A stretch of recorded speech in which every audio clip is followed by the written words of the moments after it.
Hi ninth graders, I hope you had a really nice spring break and I hope you've gotten to go outside so far this week because it's been really beautiful out. This video this week is going to just kind of talk a little bit about the concepts that are in the assignment for this week on the Columbian Exchange. So if you haven't gotten that information yet, if you're waiting on the packet until Friday, don't worry, you can still watch this video and you'll get a little bit of a hint about what the assignment is for this week's world history class. So I was making dinner tonight and I started to think about what I was eating, and I was like, wow, this meal that I'm making right now would not have been possible in 1491. And that's because I was eating a meal that combined foods that are native to the old world and native to the new world. And unfortunately, I didn't think of the idea of making a video about this until I was halfway through cooking it. So through a little bit of iMovie magic, we're gonna go back in time, and I'll see you back around when I eat my dinner, even though I already ate it. But I'm gonna edit this video together so it looks like things happened in a different order. So stay tuned for some practical, real world Miss Westlife example of how the Columbian Exchange has affected people around the world. And you can use this video and the ideas that we talk about today when you're thinking about the question that you're supposed to write a paragraph about. Is the Columbian Exchange ultimately a positive or a negative phenomenon? Did it ultimately have a positive or a negative effect on the world? So consider that as you listen to the way that I made dinner tonight. So I have a lot of cookbooks, but sometimes when I want something specific, it's easier to just look it up online. So I got this recipe from, I just typed in tikka masala sauce and got this recipe offline. So it's nothing special. It was pretty easy to make, but what I wanted to do is go over the ingredients that I put into my meal and then talk about where each originated, so we can see that it even though this meal is like a staple in Indian food and it is on every single menu owned by an Indian restaurant probably everywhere in the Western world, it wouldn't have been possible for Indians to make this dish in 1491. It's only because of the Columbian Exchange that chicken tikka masala even exists. So some of these items are basmati rice, which is a special type of long grain rice. It doesn't get sticky in the same way that like, for example, jasmine rice does. And it's also not like the rice that is common in Mexican or other Latin American dishes, because it doesn't get very plump. It called for canola oil, but I actually used olive oil. It called for chicken. I used tofu, actually, mostly because I didn't have any chicken thawed and I was hungry and I didn't want to wait, but also because I like to vary what I eat and I don't like to eat meat every single day. I used salt. I didn't use black pepper because I think it's disgusting. I used yellow onion. I used tomato paste. I used garlic. I didn't use freshly grated. I used powdered ginger, but ginger nonetheless. I used curry masala. It's just a particular type of spice. I used chili powder. I used turmeric. I used tomato sauce. I did use chicken stock. I didn't have any heavy cream, and we're not supposed to go to the store unless we absolutely have to. And I did have coconut milk, so I made this with coconut milk, which made it not as creamy. And then I had cilantro leaves. For dessert, I had a chocolate peanut butter brownie. So now we're going to look at where did each of these items originate.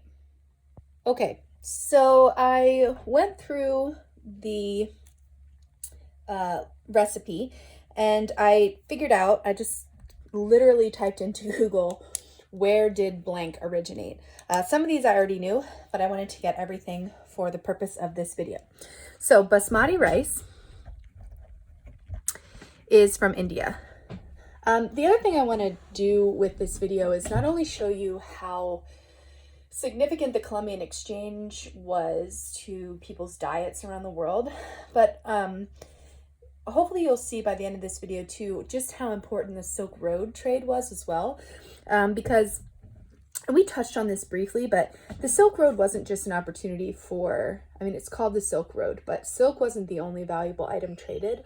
One of the things that Europeans and Central Europeans wanted so desperately, and that they would risk the trade along the Silk Road, and then eventually, as Columbus did, begin to sail west looking for a way to sail to Asia, was the spices. So I want you to pay attention to how many components from my dinner tonight were not just native to the Old World, but native to Asia specifically, and that is what caused the people of Europe to want an easier, cheaper, and less complex trading route with Asia. It wasn't just silk, it was also the delicious spices.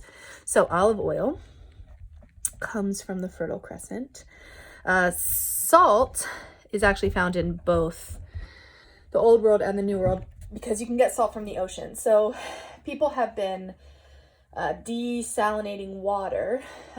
There's actually a pretty cool spot in Oregon, right near Cannon Beach. It's like in a neighborhood, but it's a replica of a salt oven, I think it's called. It's just like this pit that was dug into the ground with rocks. And Lewis and Clark needed salt when they were traveling across the continent, because they used salt, obviously, to salt their deer and other animals that they killed so that the meat wouldn't go bad. And the way that they would get salt is they could, if you boil salt water down and you let all the water evaporate, the salt is left. So salt has been used around the world for a very long time. Onions are an Old World. They come from Asia. Garlic comes from Asia. Ginger, which is a root, it's very delicious. Curry powder, which is like the main spice in the masala spice combo. Turmeric, which is so delicious, and it's also, I believe, a root.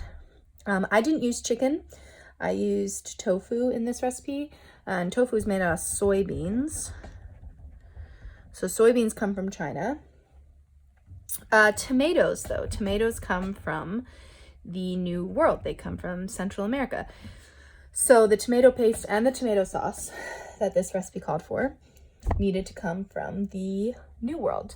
Same with chili powder. Chilies are a New World plant.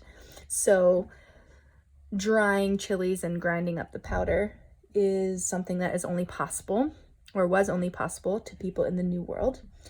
I did not use heavy cream because I didn't have any. So I used coconut milk, and coconuts are actually from the Pacific, like over here, which is really interesting because when you think about coconuts, you think about like anywhere tropical, like on a beach or like in Florida. But coconuts originated in the Pacific Islands. Same with chicken, originated in Southeast Asia. So I didn't use chicken in this recipe, but I did use chicken stock as part of the sauce. And then cilantro is also from Asia, which is really interesting to me because when I think of cilantro, I think of it as a staple ingredient in Mexican food, but it actually originated in China. So this is a pretty Old World heavy meal, as you can see, and that makes sense. It's a staple dish in Indian cuisine. But my dessert was chocolate peanut butter brownies. So chocolate, native to South America, and peanuts, native to South America. The other things that were required to make the brownies, like eggs and oil, would have obviously come from the Old World. Same with flour. Flour comes from wheat, and wheat is a Old World food. So that is the breakdown of my meal in Old World and New World. So in addition to the tikka masala sauce, I decided to add a lot of vegetables to my dinner tonight because I had them in my fridge and I like to eat vegetables. So I added broccoli, onions, which you already saw, cauliflower, mushrooms, and that was it. So all three of those vegetables, broccoli, cauliflower, mushrooms, all come from the Old World. They are native to either the Mediterranean or to Europe. And it just really got me to think about the idea of geographic luck as well. So not only are spices native to Asia, which is why Europeans were so eager to find cheap and fast trade routes to Asia, but a lot of the vegetables that are now considered staple items in dishes all over the world were native to Europe. So when we think about the way that civilizations have developed over time, it's really important to consider that without trade, without human beings interacting with one another and trading with one another, a lot of the things that we take for granted, especially food, just wouldn't be possible. So I'm going to hop into the kitchen and make my dinner, and I will let you know how it turns out. So we've got our basmati rice, and these are some of the staple things that I keep in my cabinet. I have these spices all the time, which makes it easy for me to make fun dinners when I am feeling extra creative. And the finished product. Let's see how it tastes. So I put together all of these Old World and New World foods: rice, broccoli, cauliflower, mushrooms, onions, garlic, tofu, tomatoes, coconut milk, and a variety of spices, including chicken stock as well, which, chicken stock's not a spice, and I made this dinner. And I also have cilantro on top. So this is the first time I've ever made it from scratch. I've eaten it at restaurants, but I've never made it from scratch. So I'll tell you how it got a little bit of, I have broccoli, cauliflower, rice, and onion in this scoop.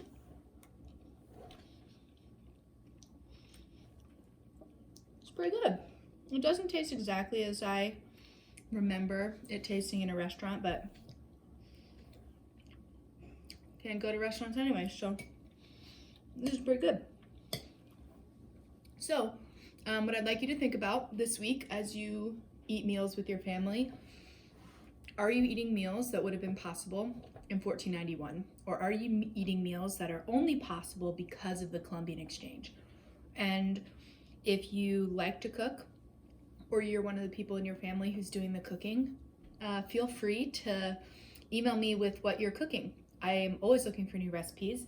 And if you are feeling adventurous and you'd like to try out chicken or vegetable tikka masala or some other dish that fuses Old World and New World food items, let me know and I will see if I can scrounge something up for you. Bon appetit!